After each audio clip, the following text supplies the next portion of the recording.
Buenos días. Good morning, Mr. President.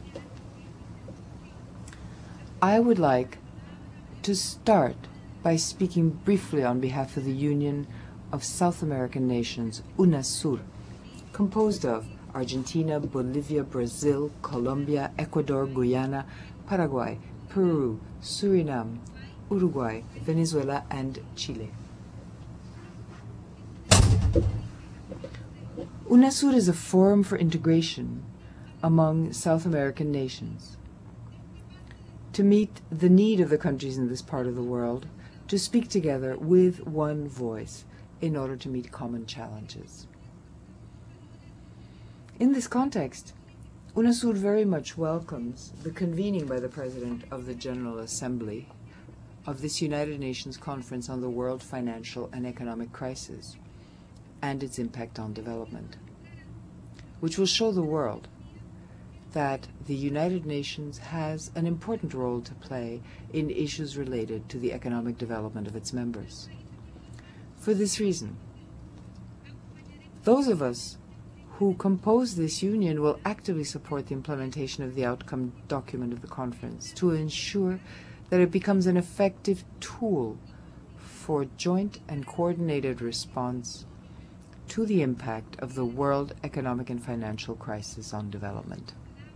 This being said, I shall now address the General Assembly in my capacity as head of the Chilean delegation to this conference, and I have the following points that I would like to emphasize.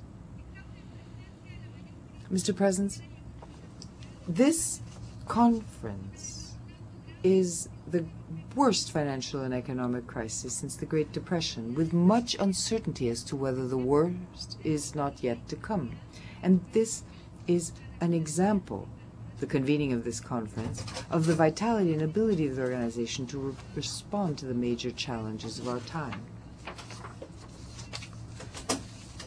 The economic crisis was viewed as a widespread crisis threatening to cause major setbacks in rates and levels of progress being made by the various countries and therefore the quality of life of their inhabitants.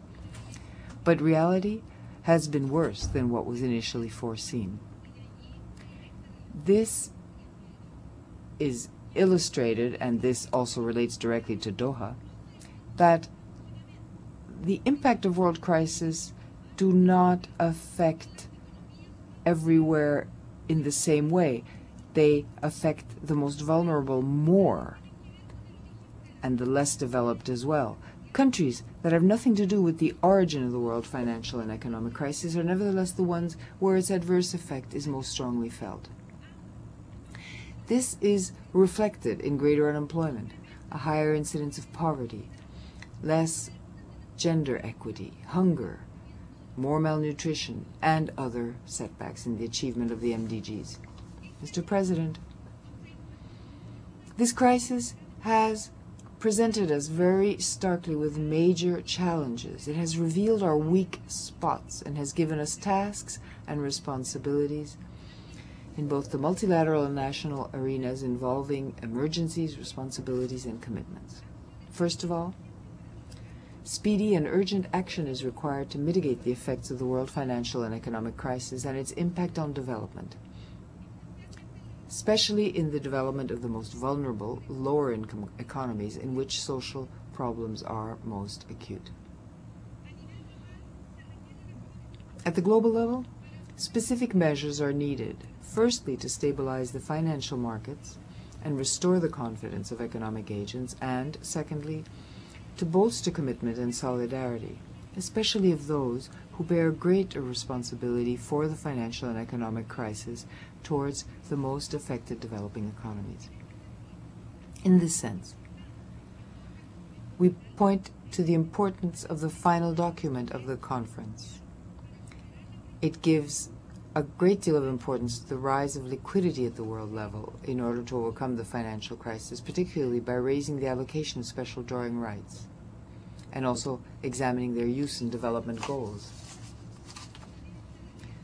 Each of our nations, in turn, must remain alert and do everything possible to prevent the deterioration of social indicators and the living conditions of millions of people in the economies that are lagging furthest behind, and, accordingly, assess the need for additional financing.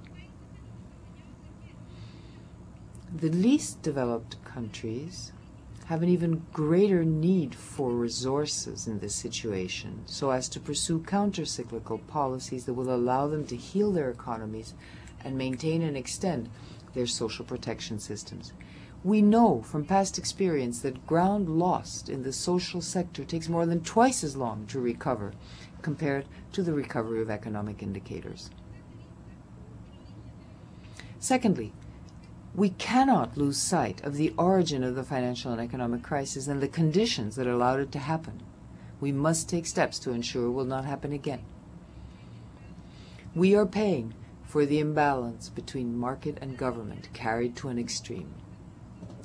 The weakness of the systems of supervision and financial regulation, together with the irresponsible behavior of the persons involved and the lack of transparency, resulted in excessive risk-taking and an unacceptably high price for certain assets, all of which precipitated a series of economic contractions. In turn, we have to redesign the global financial architecture so as to establish regulation, monitoring, and supervision mechanisms that avoid systemic risk and avert new financial crises and protect people. Financial stability is a global public good. It requires broad leadership capable of creating this new financial architecture at the global level. We believe that in the United Nations, the G192 is the forum designed to spearhead this process most actively and to ensure that it is correctly designed and implemented. Thirdly, and no less important than the foregoing, the challenge in the medium term is to move more rapidly towards global economic convergence. This is the time to redouble efforts to implement the Monterrey Consensus, to give more decisive support to the innovative financial initiatives of the campaign against hunger and poverty, and to move towards fair trade that removes protectionist barriers and gives special treatment to the least developed. Finally, I would also like to mention that while the financial and economic crisis and its social impact have extended to the various regions and countries of the world, their magnitude has varied. Credit is due to the countries that have made a greater effort and have been responsible in their economic behavior. For instance, the crisis found Latin America in better shape than on previous occasions. In the specific case of Chile, fiscal discipline based on countercyclical policies and structural balance rule implemented from 2001 enabled us to reduce the vulnerability of the national economy to financial crisis and fluctuations, and to preserve ongoing social programs, and even launch new ones. Savings derived from the application of broad countercyclical fiscal policies, reflected in aggressive programs of investment in infrastructure and housing, the securing of financial inflows, support for small and medium-sized enterprises, improvement of employment insurance, increasing benefits and coverage for the Social Security reform, employment programs and subsidies for young people, increase of benefits for childhood, and extensive temporary tax relief measures. All these were made possible, but this does not make us immune to the crisis. It does, however, mitigate its impact. To sum up, the financial and economic crisis we are confronting presents us with major challenges. To tackle them requires major global leadership.